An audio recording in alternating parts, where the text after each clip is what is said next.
Hello दोस्तों, स्वागत है आपका स्टडी नाउ 6 चैनल पे। आशा है आप सभी ठीक होंगे।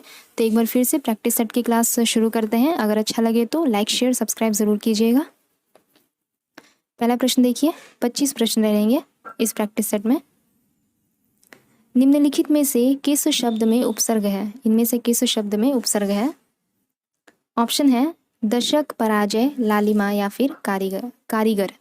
तो पराजय शब्द में उपसर्ग है। यहाँ पर पराजय शब्द में उपसर्ग क्या है? परा। ठीक है, परा। अगला प्रश्न है, अकाल पुरुष गांधी किसने इस जीवनी की रचना की है? अकाल पुरुष गांधी जीवनी की रचना किसने की है?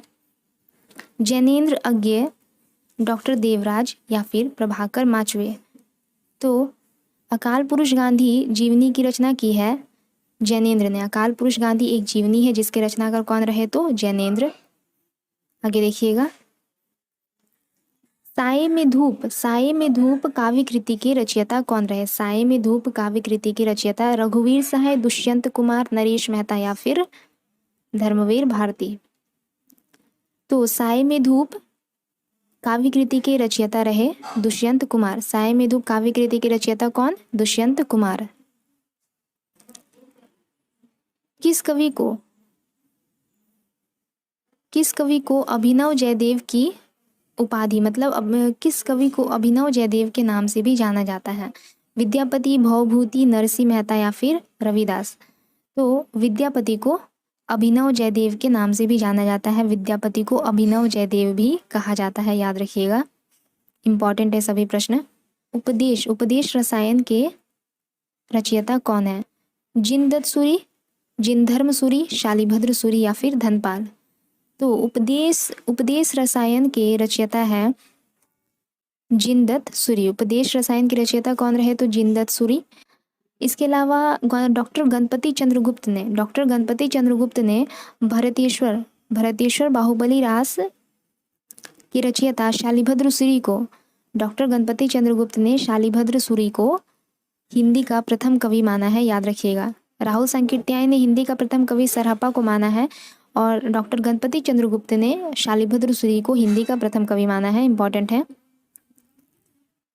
हिंदी साहित्य के इतिहास ग्रंथ, हिंदी साहित्य के विमर्श के लेखक कौन है? हिंदी साहित्य के इतिहास ग्रंथ, हिंदी साहित्य के विमर्श के लेखक कौन है? वियोगी हरि, सूर्यकांत शास्त्री, डॉक्टर हजारी प्रसाद द्विवेदी या फिर पदुमलाल पुन्नालाल बख्शी।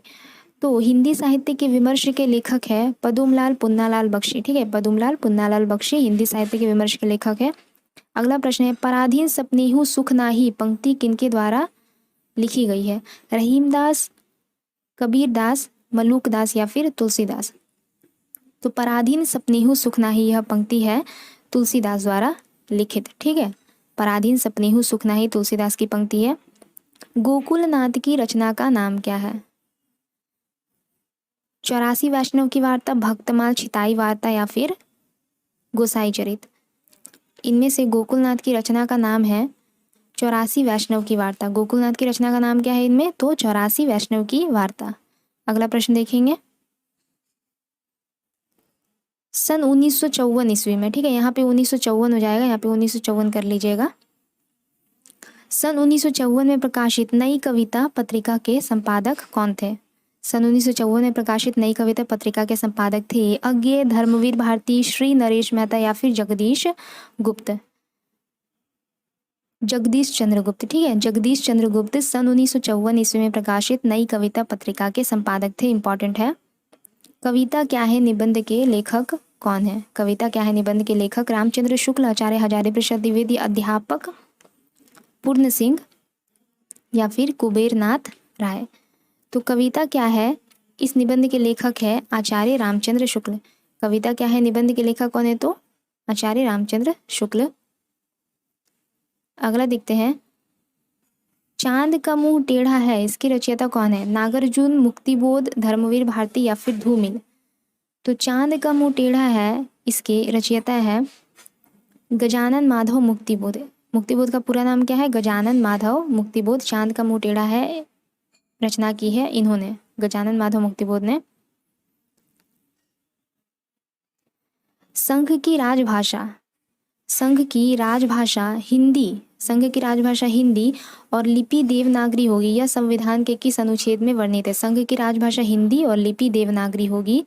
यह संविधान के अनुच्छेद 43 में वर्णित है, अनुच्छेद 343 में वर्णित है।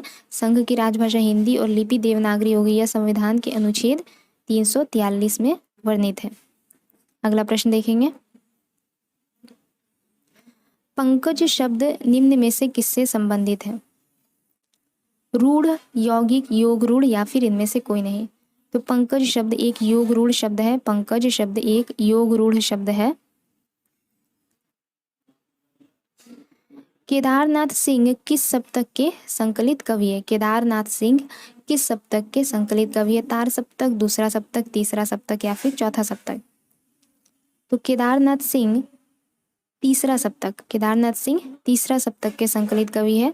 तीसरा सप्तक के संपादक रहे यज्ञ और इसका संपादन किया गया 1959 ईस्वी में। ठीक है, कब किया गया इसका संपादन? तीसरा सप्तक का संपादन तो 1959 ईस्वी में।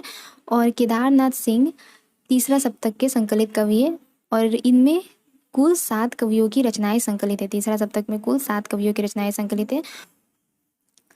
अगला प्रश्न है,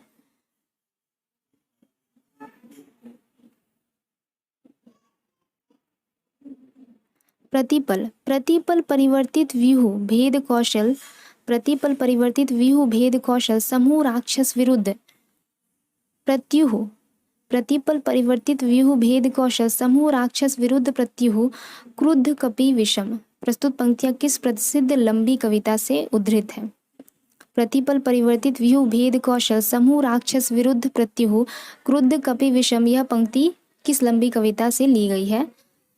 राम की शक्ति पूजा, बादल राग, पेशोला की प्रतिध्वनि, शेर सिंह का शस्त्र समर्पण। तो यह पंक्ति सूर्यकांत त्रिपाठी निराला की लंबी कविता राम की शक्ति पूजा से ली गई है। ठीक है, अगला प्रश्न देखिए। हिंदी का पहला समाचार पत्र, हिंदी का पहला समाचार पत्र कब और कहाँ प्रकाशित हुआ? हिंदी का पहला समाचार पत्र क्या था? तो उदंत, हिंदी का पहला समाचार पत्र उदंत मार्तंड। इसका प्रकाशन हुआ 1826 ईस्वी में कोलकाता से। ठीक है, यह एक साप्ताहिक पत्रिका रही। हिंदी का पहला समाचार पत्र उदंत मार्तंड था और यह एक साप्ताहिक पत्रिका थी। इसका प्रकाशन 1826 ईस्वी में कलकत्ता से हुआ। अगला प्रश्न है, धन्य भूमि भारत सब रत्ननी की उपजावनी, धन्य भूमि भारत सब रत्ननी की उपजावनी, इस पंक्ति के लेखक कौन है? प्रताप नारायण मिश्र, बद्री नारायण चौधरी, प्रेमघन, भारतेंदु हरिश्चंद्र या फिर मैथिली शरण गुप्त।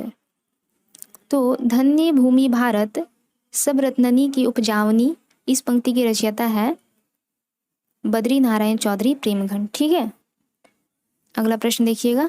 पंचवटी शब्द में कौन सा समास है? कर्मधारय, द्विगु, अव्ययी भाव समास या फिर तत्पुरुष समास? तो पंचवटी शब्द में द्विगु समास है। पंचवटी का समास वगैरह किस प्रकार हो जाएगा? 5 वटों का समूह। तो द्विगु समास किसे कहते हैं? जैसे जिस समास का प्रथम पद संख्यावाची हो और दूसरा पद संज्ञा हो, वह द्विगु समास होता है। तो पंचवटी में देखिए 5 जो हो गया, 5 वटों का समूह, 5 संख्यावाची है और जो पंच हो गया मतलब पंच संख्यावाची है और वट जो हो गया वह संज्ञा हो गया। ठीक है, इस प्रकार यह द्विगु समास है। नासिकेत उपाख्यान के लेखक कौन है? सदल मिश्र, इंशाअल्लाह खां, लल्लूलाल। तो नासिकेत उपाख्यान के लेखक है सदल मिश्र। नासिकेत उपाख्यान के लेखक कौन रहे? सदल मिश्र। अन्यमनस्क शब्द का आशय क्या है? जिसका मन अपनी ओर हो, जिसका मन किसी दूसरी ओर हो, जिसका मन निर्मल हो, जिसका मन केंद्रित हो। तो अन्यमनस्क का आशय है जिसका मन किसी दूसरी ओर हो, जिसका मन किसी दूसरी ओर हो, अन्यमनस्क का यही अर्थ होता है। पहला गिरमिटिया उपन्यास विशेषकर किस पर केंद्रित है? तो पहला गिरमिटिया उपन्यास यह विशेषकर महात्मा गांधी पर केंद्रित है। पहला गिरमिटिया उपन्यास जो कि गिरिराज किशोर द्वारा रचित है। पहला गिरमिटिया उपन्यास गिरिराज किशोर द्वारा रचित महात्मा गांधी पर केंद्रित है। ठीक है, कामायनी में श्रद्धा किसका प्रतीक है? कामायनी में श्रद्धा किसका प्रतीक है? तो कामायनी में श्रद्धा हृदय का प्रतीक है और कामायनी जयशंकर प्रसाद की अंतिम कृति मानी जाती है। ठीक है, कामायनी जयशंकर प्रसाद की अंतिम कृति मानी जाती है और श्रद्धा हृदय का प्रतीक है कामायनी में। अगला प्रश्न है, दूसरी परंपरा की खोज किस विद्या की रचना है? दूसरी परंपरा की खोज किस विद्या की रचना है? तो यह एक आलोचना है, नामवर सिंह द्वारा रचित। दूसरी परंपरा की खोज डॉक्टर नामवर सिंह द्वारा रचित एक आलोचना है, यानी कि यह एक आलोचना विद्या की रचना है। अगला प्रश्न है, इनमें से कौन सा नाटक जयशंकर प्रसाद द्वारा रचित नहीं है? स्कंदगुप्त, चंद्रगुप्त, करबला, ध्रुव स्वामिनी। तो करबला जो नाटक है यह प्रेमचंद की है। करबला नाटक मुंशी प्रेमचंद द्वारा रचित है। बाकी ये सभी नाटक स्कंदगुप्त, चंद्रगुप्त, ध्रुव स्वामिनी ये सभी जयशंकर प्रसाद की नाटक है, जयशंकर प्रसाद द्वारा रचित नाटक है। हिंदी में स्वच्छंदतावाद का कवि कौन कहा जाता है? हरिऔध, रामनरेश त्रिपाठी, श्रीधर पाठक या फिर राधा कृष्ण दास। तो हिंदी में स्वच्छंदतावाद का कवि श्रीधर पाठक को कहा जाता है। हिंदी में स्वच्छंदतावाद का कवि श्रीधर पाठक को कहा जाता है। स्वच्छंदतावादी कविताएं कैसी होती है? तो प्रकृति, स्वच्छंद प्रेम एवं व्यक्तिक स्वतंत्र की चेतना को लेकर जो कविताएं लिखी जाती है, प्रकृति, स्वच्छंद प्रेम एवं व्यक्तिक स्वतंत्रता को लेकर जो कविताएं लिखी जाती है वही स्वच्छंदतावादी कविताएं कहलाती है।